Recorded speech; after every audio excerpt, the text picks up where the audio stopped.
PM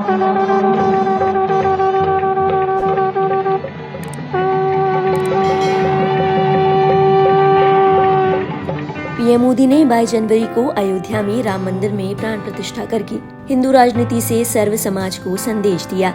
इसके अगले ही दिन यानी 30 जनवरी को मोदी सरकार ने बिहार के पूर्व मुख्यमंत्री कर्पूरी ठाकुर को मरणोपरांत भारत रत्न देने का ऐलान कर दिया।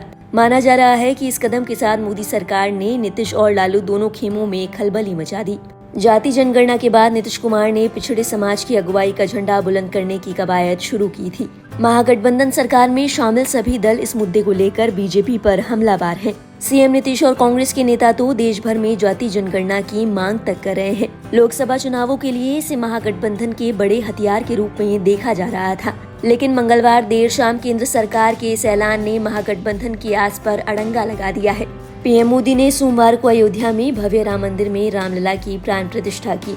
इसके बाद पूरे देश में जिस तरीके का माहौल बना, उससे संकेत साफ है कि लोकसभा चुनाव से पहले बीजेपी ने एक बड़ा दांव चल दिया है। देश भर से भारी संख्या में लोग रामलला के दर्शन करने अयोध्या पहुंच रहे हैं।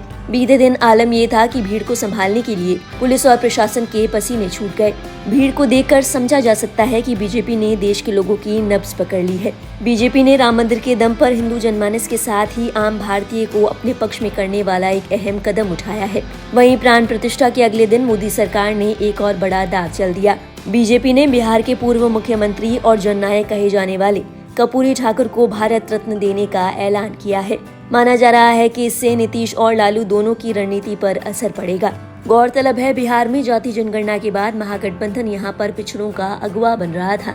नीतीश और लालू की सियासत भी इसी वोट बैंक पर आधारित रही है। नीतीश कुमार ने कर्पूरी ठाकुर के नाम को भुनाने के लिए उनके गाँव में 3 दिवसीय समारोह भी आयोजित किया। आज यानी 24 जनवरी को कर्पूरी ठाकुर की जयंती पर नीतीश कुमार रैली को भी संबोधित करने वाले हैं। लेकिन एक दिन पहले मोदी सरकार ने इस ऐलान के साथ नीतीश के मंसूबों पर पानी फेर दिया।